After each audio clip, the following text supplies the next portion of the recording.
Awesome. Hi, everyone. Welcome. Thank you for joining us. I'm going to do kind of a quick reminder here that tickets for the United Women in Cyber conference are now available, and early bird pricing starts and ends. Actually, I'm sorry, ends August 24th. So come out and support. So I'll go ahead and kick things over. But today, moderating the session um, on keeping kids and teens safe online is Tiziana Barrow. Tiziana is a go-to market strategist and former cybersecurity practitioner with more than 30 years of experience spanning threat intelligence, digital risk, operational technology, and supply chain resilience. Her career bridges hands-on technical work with market intelligence, behavioral analysis, and storytelling frameworks that help drive adoption and meaningful change. Today, Tiziana focuses on the intersection of human behavior and digital risk. She advocates for reframing cybersecurity as digital safety and uses storytelling and behavioral science to help organizations build lasting security cultures and improve resilience. She is the founder of Safer Shift, an initiative that focuses on making digital safety as instinctive as buckling a seatbelt. Tiziana, I'll go ahead and kick it over to you. Thank you so much for the wonderful introductions.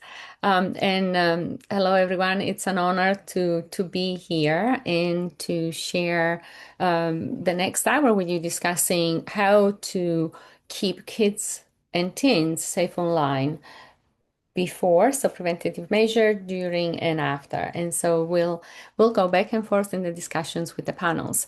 With me here today, I have Wendy Cassidy, who has become an amazing partner in this quest to bring this webinar to you. She's the assistant to the special agents in charge for the U.S. Secret Service.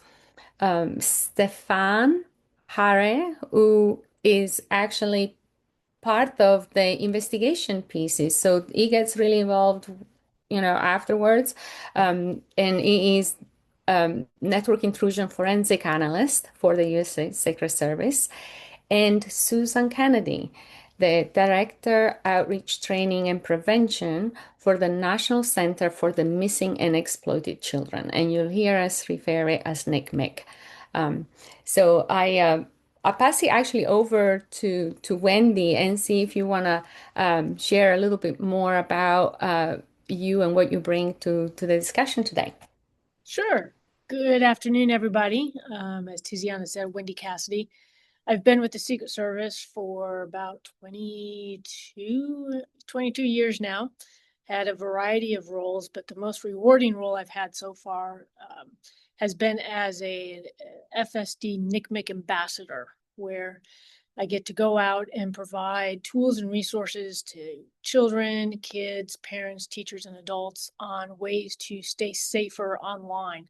And we do that in partnership with NCMEC. So I'm very excited to share with you all some of the information we have about the resources the Secret Service can provide you, your communities, as we go through this panel discussion. Thank you. Stefan, do you want to go next?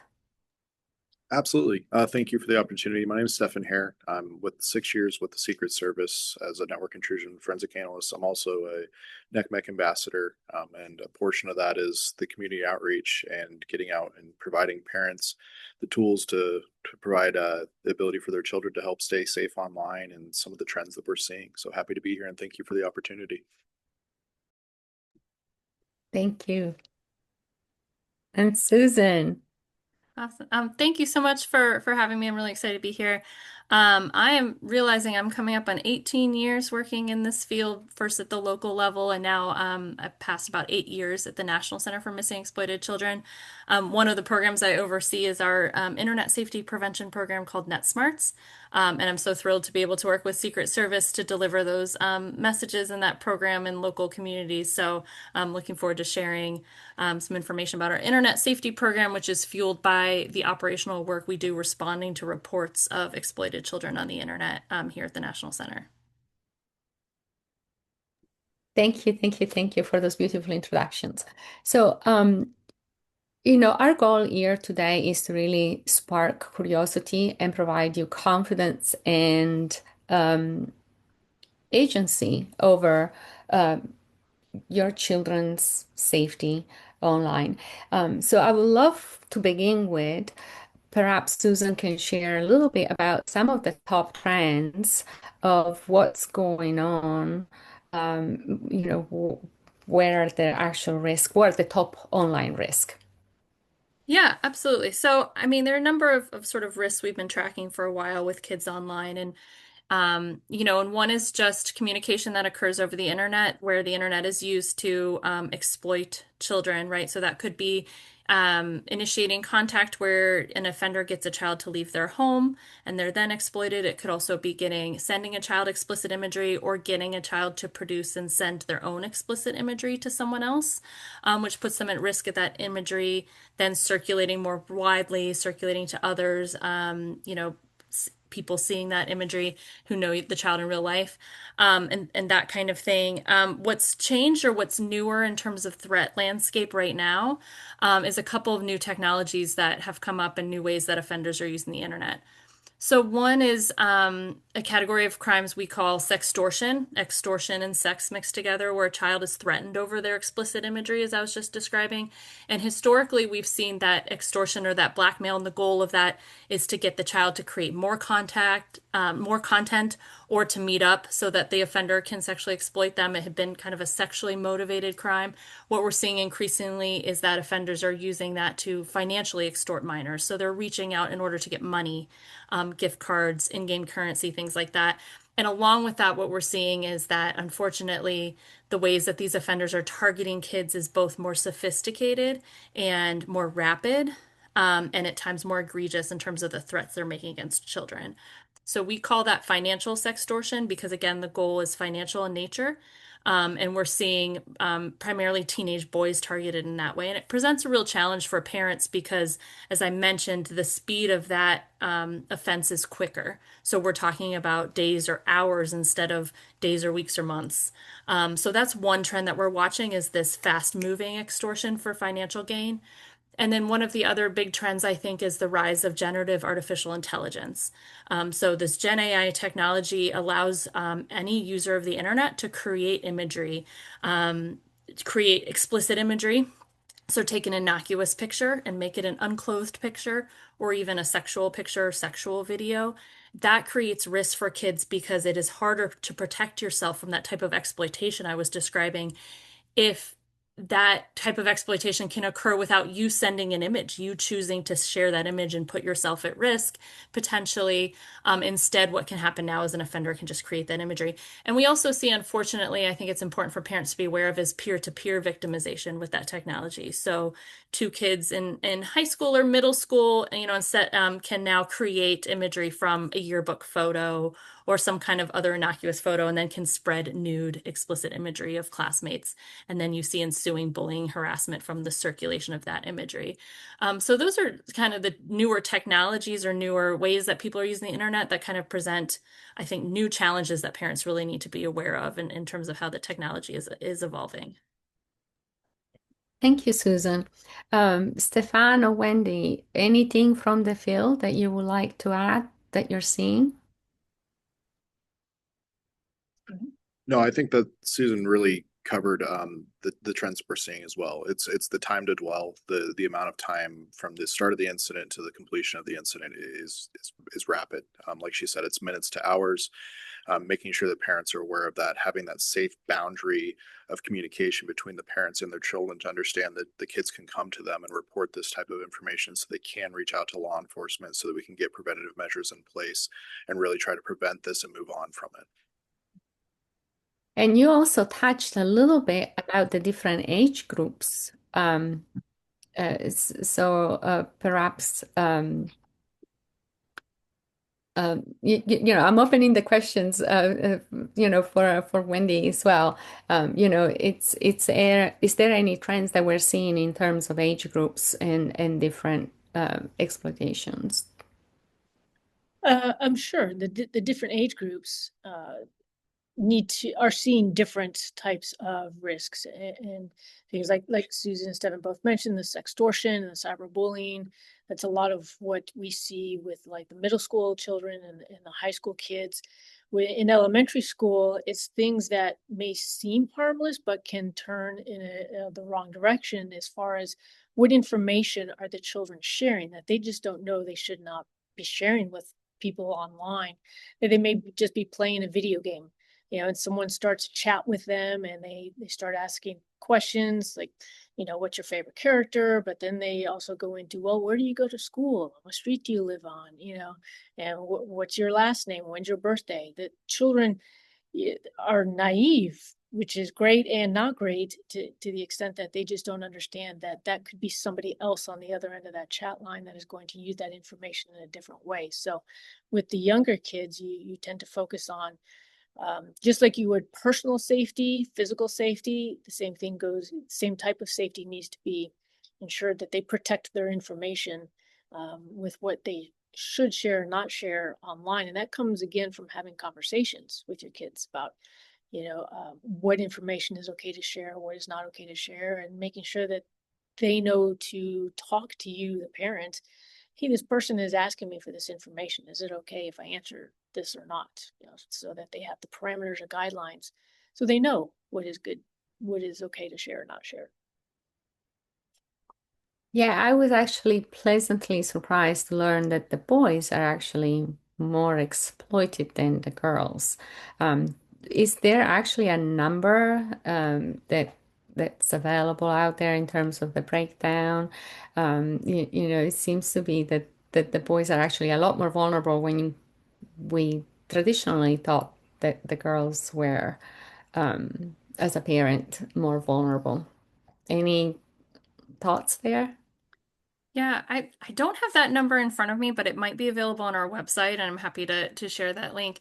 I think I mean, boys and men have always been vulnerable to sexual assault and exploitation. In a lot of cases, it's not, there are some specific barriers, I think, for men and boys to come forward in a lot of cases. So the general sense is that their victimization is often under-detected or under-reported. And so I think that's important to note that they have and continue to be, unfortunately, also victims of sexual exploitation and abuse, even though sometimes that's not as apparent to us as service providers or treatment providers.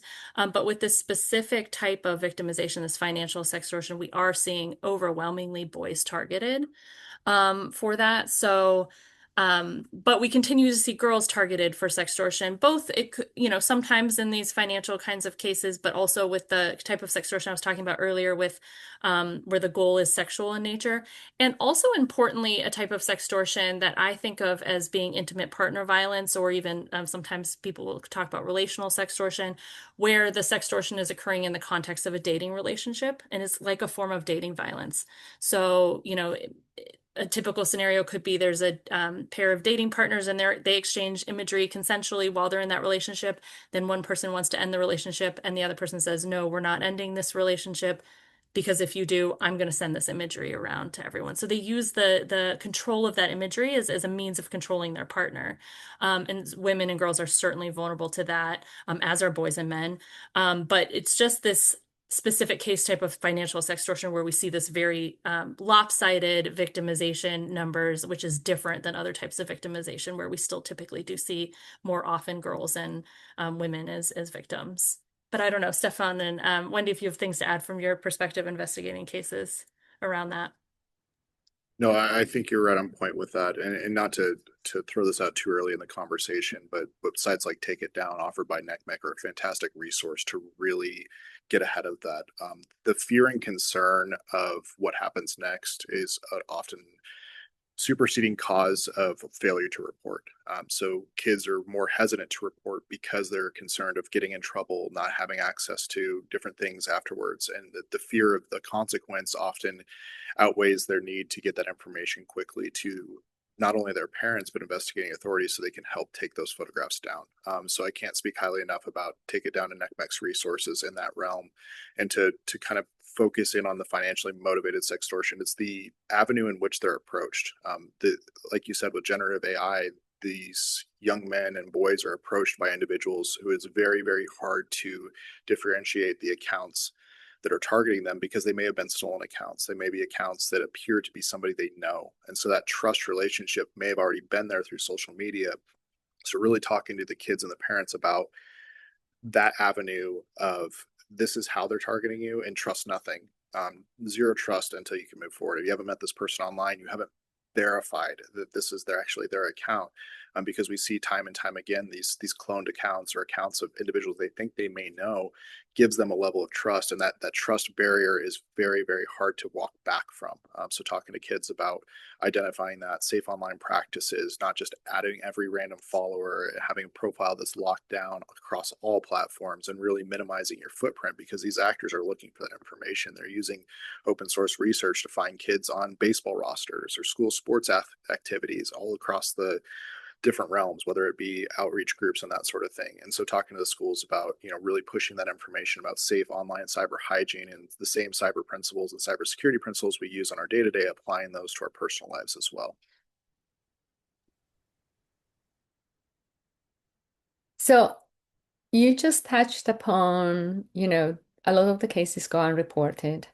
And so like what can we do as parent to help nurture the open communications and build the trust with the kids so that they can come to us, and also that the parents can, help them navigate how to report them.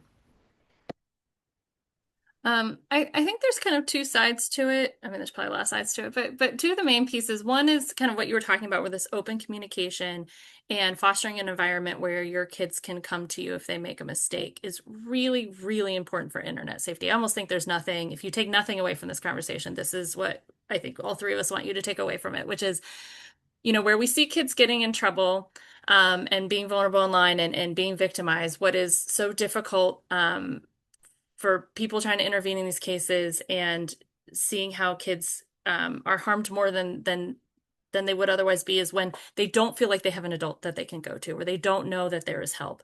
So often, we get kids who are reporting to us and there's been victimization, and they didn't know. They don't know that Wendy and Stefan are here. They don't know about the ICAC task forces. Most of them don't know about NCMEC. They feel like what they are going through, that there's no help for them out there, that the person threatening them is in a lot of cases telling them that, nobody can help you. You sent me this image, you're going to go to jail, you're going to be in trouble. This is going to be so embarrassing for you, and you're going to, you're going to be in jail because you've sent me this imagery. Whatever it is, they feel very trapped. Kids feel very trapped when this stuff happens.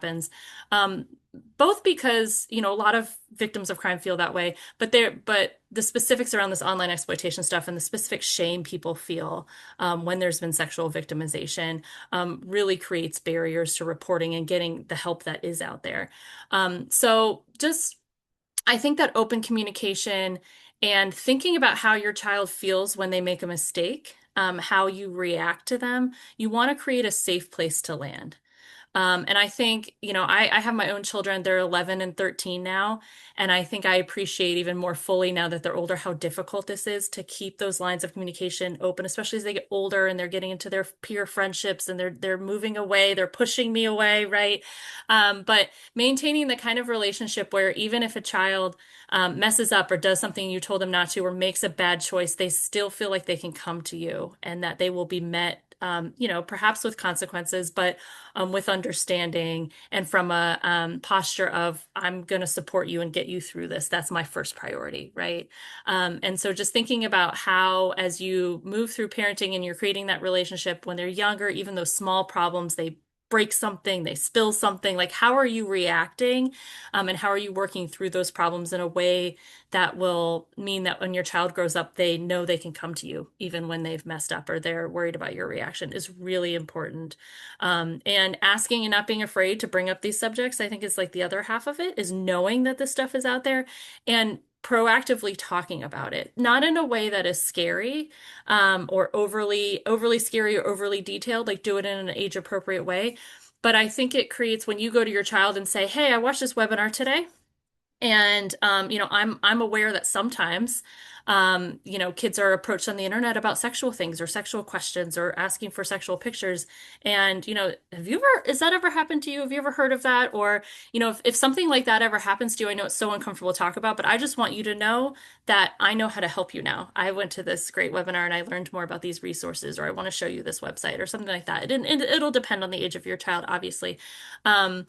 But I just think those kids, I just think a lot about those kids that have been victimized in financial sextortion, and many of them were victimized, targeted in the middle of the night.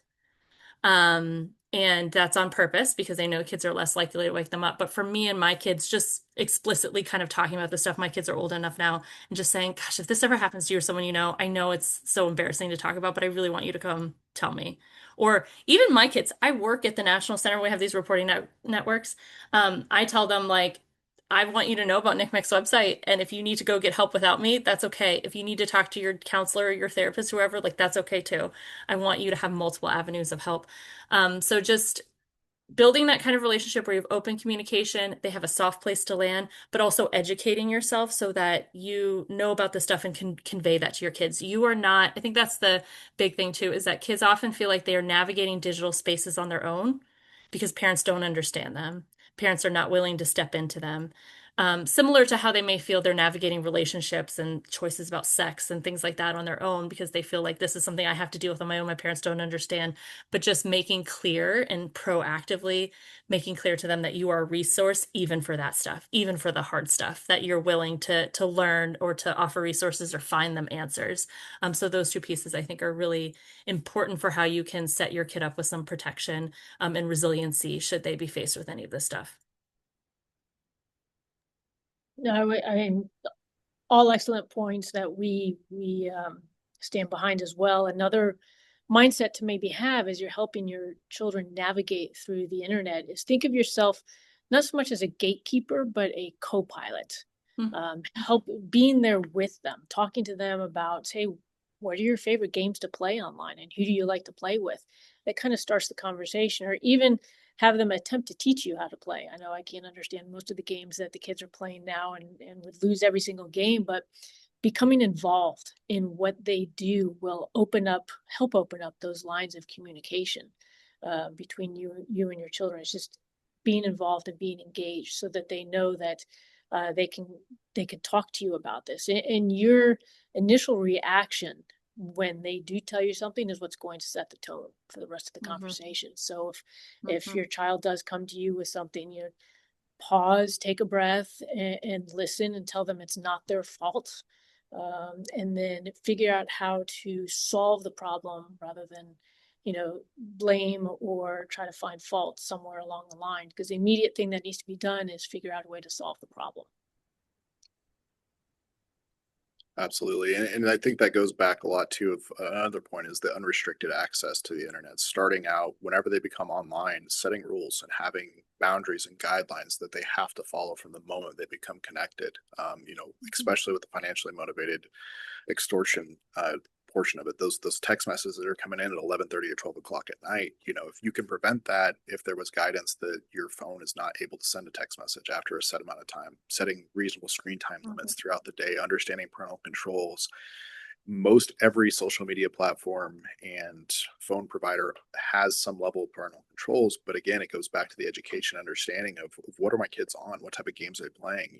Be there, be present, watch them, ask them questions about what they're watching, especially with using electronics as a form of entertainment. See what they're watching, see what's going through their algorithm, and understand the type of things they're into, and talk about that level of having a comfort zone there. If something makes you uncomfortable, knowing what to do and how to talk to your parents or guardians about that information so they can say, this made me uncomfortable and this is why it made me uncomfortable. We've seen time and time again where a child starts watching a normal video on a social media platform and it transitioned to something much darker quickly. And it may not look like it at the start of the video or the end of the video, but there's a few seconds in there where it's starting that process, and just to be incredibly cautious of that and knowing what resources are out there, how to set good guidelines, how to set good safety on there, and using those resources to your advantage. Thank you. I absolutely love it. So, the kids are afraid to get in trouble. The parents are clearly, afraid of getting it wrong or not doing enough, right? And so that there is a huge conundrum. And I absolutely love what Wendy just said, to be with them, like to just really be curious, right? Just kind of get into their world. What is it that, what they're up to? And then clearly, what Stefano was adding is to have some sort of boundaries, but to also have the open door if there is something that happens at night, because we're learning that they do it. The time is it's really chosen carefully, so that the adult supervision is kind of not there, but to just let them know that they can come to us even in the middle of the night. I think it's important, but even more important is to have some sort of boundaries, healthy boundaries. And fascinating, I think a lot of the questions that still come through is like, what's age appropriate for my kid to get a device? Right? Because it's like, I know my kid was using the metro in a big city. So it's like we used it to commute, we got it early for the simple reason that we wanted to be able to know and coordinate pickup times, activity times and whatnot. So what's an appropriate age, if there is ever one, for them to start using devices?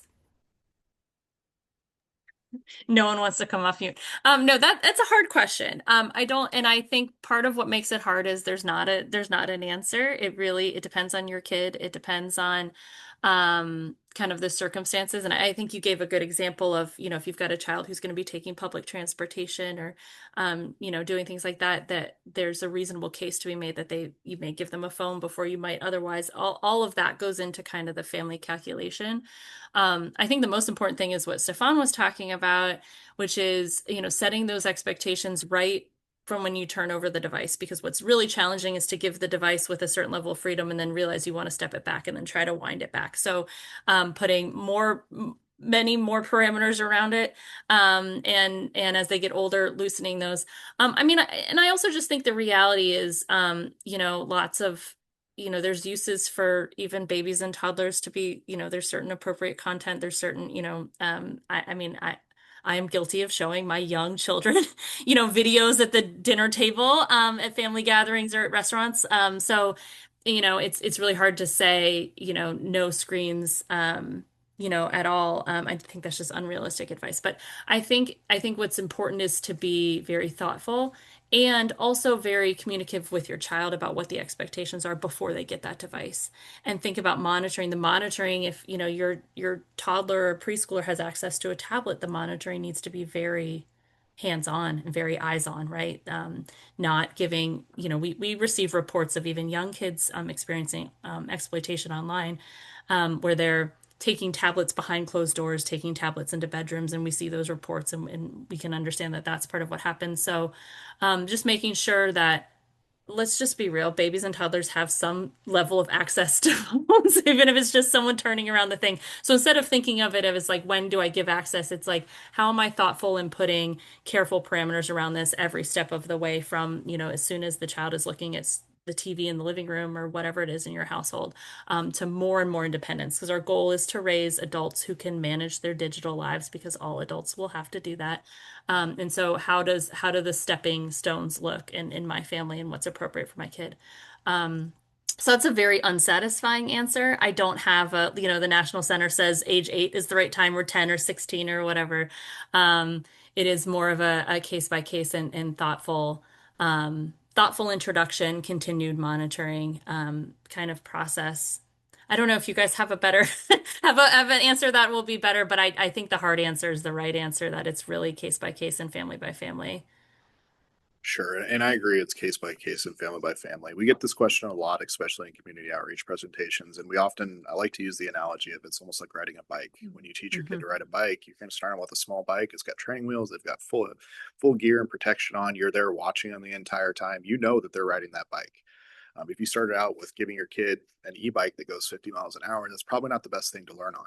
So same thing when it comes to cybersecurity and internet safety, is don't give them a phone that's unlocked. You're just giving them a lot of access to things they don't need access to. And it's incredibly dangerous to have that.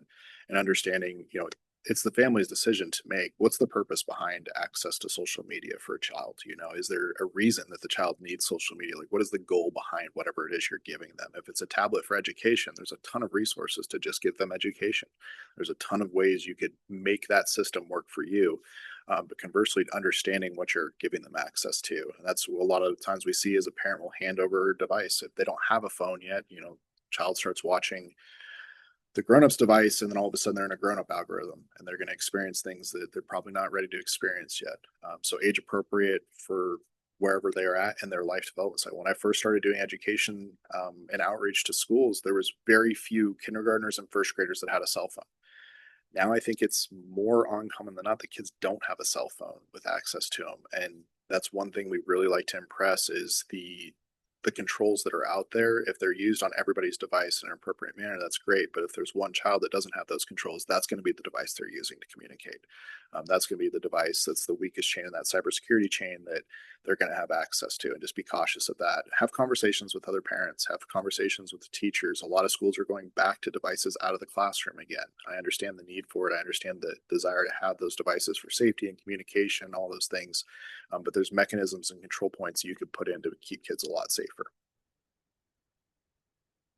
Thank you. So we're talking a lot about preventative, right? It's like what can we do in, leading up to a potential incident. But how about, in cybersecurity, we talk a lot about before, during, and after.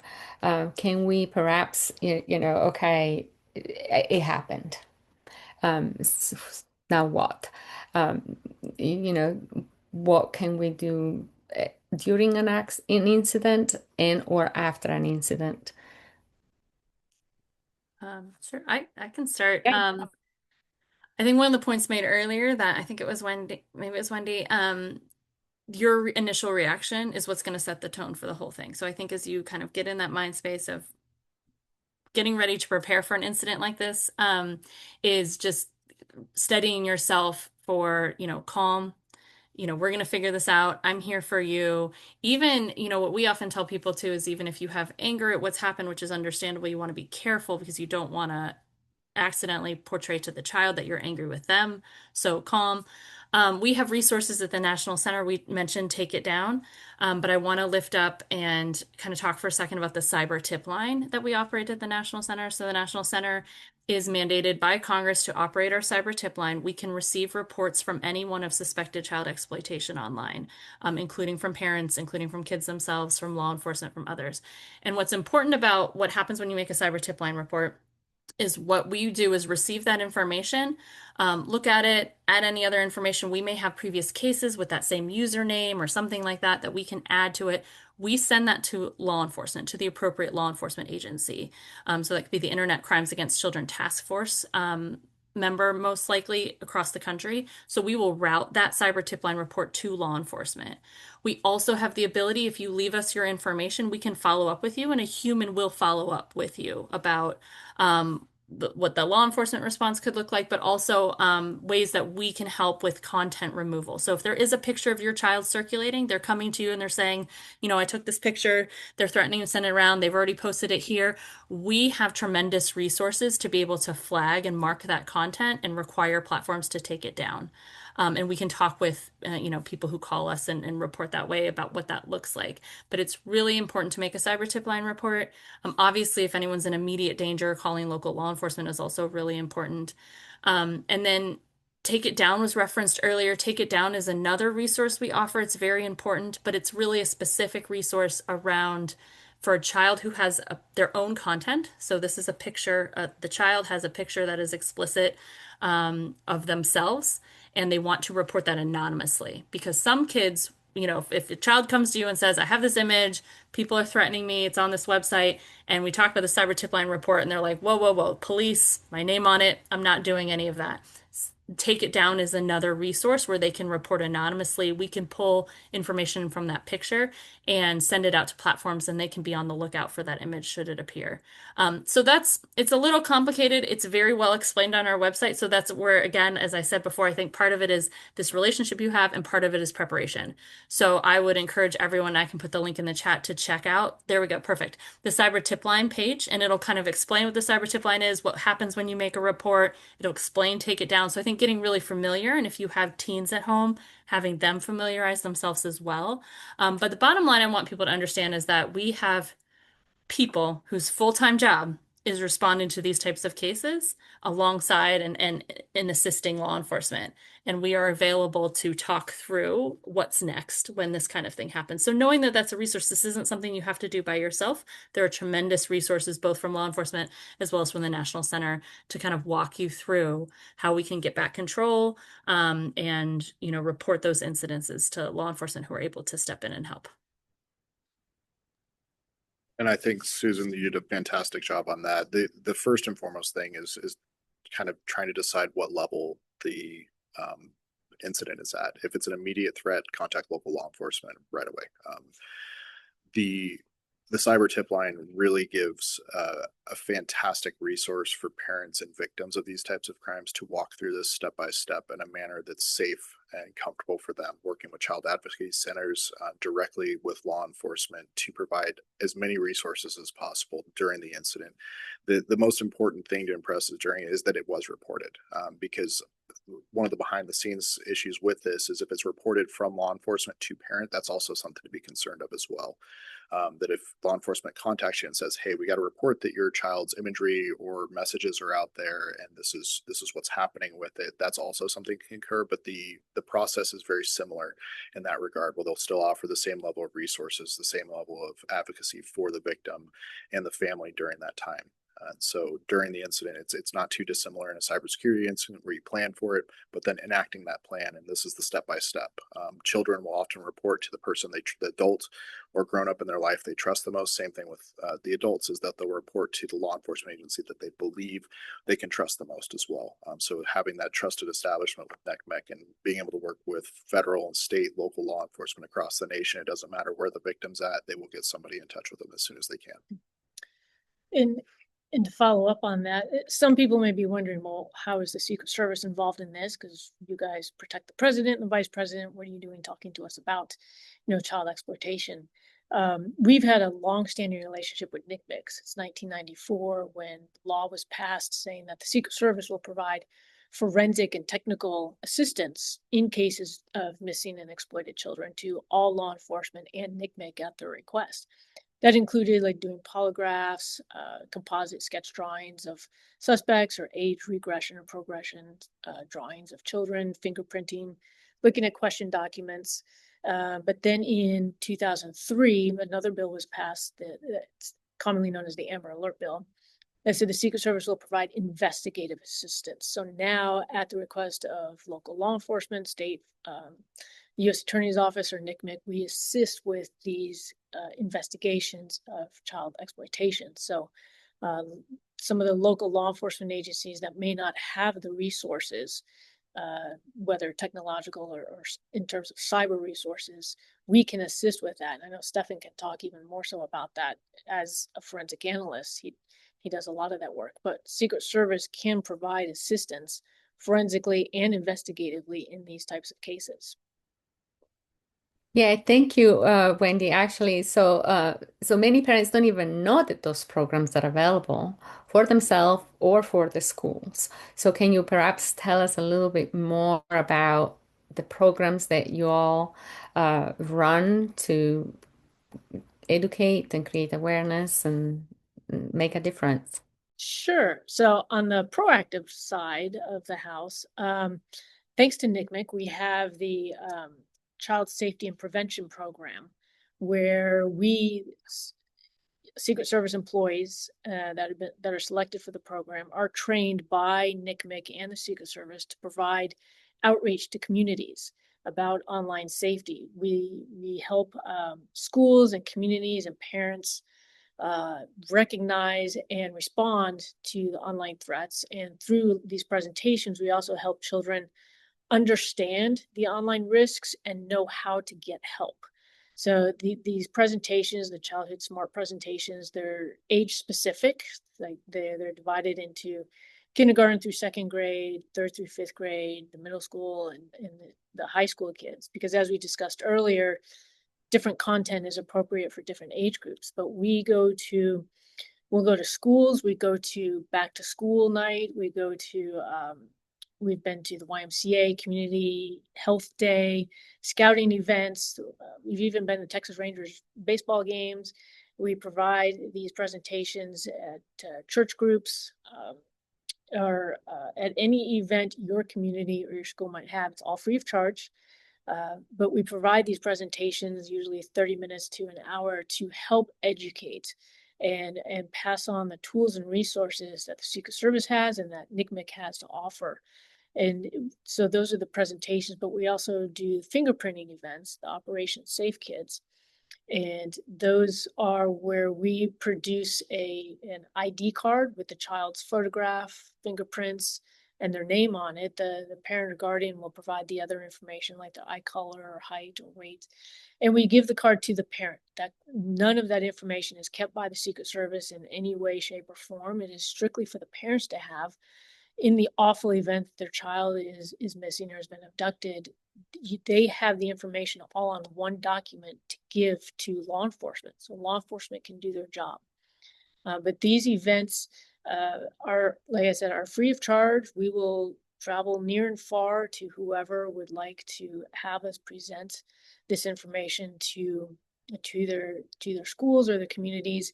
And we even do informational sessions where we just go and talk to, whether it's a parental advisory board or a group of teachers or coaches or instructor, so that they know what these programs are about before we present them to the kids. So you can easily find, I think, Tiziana, you have the link to find the Secret Service office that is closest to you. We currently have 209 ambassadors that are in this FSD NCMEC program that can provide these events to you and your community. And if there isn't one we have Secret Service offices in every major city and some of the smaller cities in your area. And I guarantee we can find someone that can provide these presentations to you. Yeah, I just put the link actually in the chat as well. If there is any question, I invite people to raise their hands or come off mute. We've got approximately another 10 minutes here, but wanted to switch a little bit. Perhaps it's a heavy topic, and is there success stories or stories that we want to share? That might lighten up the topic a little bit here. I think one of the biggest success stories is seeing the numbers or the decreases that we've seen historically. And I know, unfortunately, these numbers are going to continue at a pace, but trying to reduce those. And we've had a number of successes here, especially with the financially motivated sextortion cases, and talking to parents and adults about the quick reporting process on that, where they said, this is what happened. We prevented it ahead of time. There was no loss of money. There was no loss of this. They detected immediately this person was reported to law enforcement and subsequently arrested for their actions. There's a number of those types of cases. So for every bad situation, there is an arrest or there is a prevention. And that's why we go out so frequently, is because 40 minutes spent on a presentation like this can affect, if it's one case that we don't have to investigate, it's worth our time. So that prevention metric is phenomenal for that. I do have like a specific story to share. Last year, we were asked to go do a presentation in a small town in Missouri. The parents of a boy who was sextorted and unfortunately, as a result, took his own life. The parents wanted to put on a presentation to all the middle school children, all the high school kids, and the parents to spread more information about what sextortion was. The parents had given their son his first cell phone at the age of 16, about a few months before he killed himself. And they talked about all the different risks online, but they didn't know anything about sextortion. So they didn't want other families to go through the same thing. And we went up to Aurora, Missouri, and the family is the Bettler family, and they have a website set up for their son, Evan's voice. And they want his story shared so that other parents don't have to go through what they did. So we went to the school. It's a small town, one middle school, one high school, and we gave the talk about what sextortion is and the different resources that NCMEC has, as far as the Take It Down and the cyber tip line, and how it's a financial scam, and that they really don't, the criminals don't care about you, and all they're looking for is your money. So we did that presentation on a Wednesday. On Monday, the family called me and said that over the weekend on Saturday, another 16-year-old boy had been sextorted. But because he heard our presentation, he told his mom what was happening, and the mom told the police, and that boy is still with us today because he heard the message and the resources that were available to him in this type of situation. So these presentations that NCMEC has and the message that they have to send out makes a difference. Like Stefan said, it's one less case that went the wrong direction. So the kids are listening to you and to us when we come out to these schools, and it's a valuable program. And so if you are interested at all in knowing more about it, reach out to NCMEC, and reach out to your local Secret Service office, and we'd be more than happy to talk to you about it. Yeah, I will say we include sometimes in our presentations, I think, great examples too of reports we do receive to the cyber tip line. And the reason we receive them is children are identifying what's going on and then reporting. So and sometimes they're kind of funny about it. We have one that, I don't know if it's in the current presentation, but we used to have it where, the offender sent a picture and the child was just like, put some clothes on, you're gross. Like, bye. And she, she's like, I'm reporting you. And she did report because that's how we have that chat, right? So and I've been heartened to see in the past couple of years, hearing from my colleagues in the Exploited Children's Division, more reports coming in where children are saying, I'm not paying you anything. I know what you're trying to do. I'm going to report you now. And the reason we have that is children are reporting. So we are seeing, in the reports that come into us, more kids kind of aware of these scams and the threats, and they're reporting. I was aware recently too of a case that gave me a lot of optimism it was a case with a Gen AI where there was a kid in school, I think it was a high school, who was showing his friends how he had nudified several of the girls at their school, and showing his friends, the videos or the pictures that he made. And the friends, his peers, immediately were like, that's not cool. You shouldn't do that to people. And those boys went to the girls, the would-be victims, and told them what was going on. And they all went together to the administration and reported it. And I don't know everything about that case. I'm sort of hearing it firsthand, but from my understanding of it, those images were never circulated because those peers kind of shut it down and were like, that's not funny. That's not okay. We should not be doing that. And those pictures were not sent out and were not circulated. And so I think, as we are delivering these important messages and kids are hearing us, they are able to take these, really the protective steps and to support each other. Like, they can do it if we give them the information that they need. And so I take a lot of hope from that as well. Thank you. I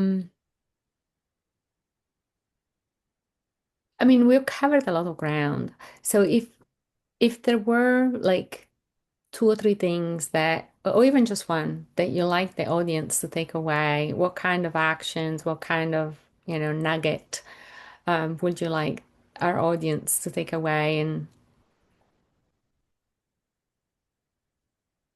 I think just, take some of the information that we've shared, some of the website links, and learn a little bit more so that you feel more knowledgeable and a little calmer about what's happening. I don't know that we've added to the calm that people feel about kids online. But I do think one of the hardest things is, parents feeling very intimidated about it's changing so fast, but just have a humble conversation with your child and just say, you don't need to share everything that you learned today, but just gosh, there's a lot going on. How are things going for you online? What's going on? Tell me about what you like about being online. Tell me about, if you've ever heard of any of the stuff. Okay, I'm so glad you haven't, but if it, does come up or whatever, or one of your friends comes to you, I'm a resource and I don't know everything, but I have learned a lot about the resources and I can get you help. I think having that kind of planting that seed in your child's brain that, my parent does want to be involved in my online life. I don't have to navigate it by myself. We can figure it out together, even if something bad happens, I think is really what your goal is. And it's not to become an expert in all of this right now. And I know you guys are already cybersecurity experts. But just to open up that conversation, even if it's imperfect, even if you're not entirely sure of yourself. But I think having that your child having the experience of having you reach out and kind of try to step into that space and let them know that you're there for them if they ever need you is really the most important thing. Yeah, absolutely. That's what I would agree with, taking that away. Start having those conversations with your children as early as you can, but remember that's never too late to start having those conversations. And the more accessible you make yourself, or the more conversations you have, the easier it will be for your kids to come and talk to you. But let them know, if anything, like Susan said, the resources that are available to them, that if something does happen, it is not the end of the world, that there are ways that it can be resolved, and there is help out there for them. Absolutely. And the one thing too is to take away is just be present. Be involved in your child's online activities. And if this conversation is too difficult to have, that's what those NetSmarts presentations are really designed for. You could watch those with your kids and have an uncomfortable conversation after an uncomfortable topic, but you're going to be better as a result of it. Thank you. I've got to say, our kids under so much pressure. There is so much pressure to perform. They're going back to school. There is peer pressure. There is the need to fit in, especially if you have a teen. And so, just have some grace for yourself and them as we navigate these very um, unusual times, because it's like it used to be stranger danger, don't open the door to stranger, right? And now all of a sudden it's like there is this whole digital space that we as adult are trying to wrap our head around it, and being able um,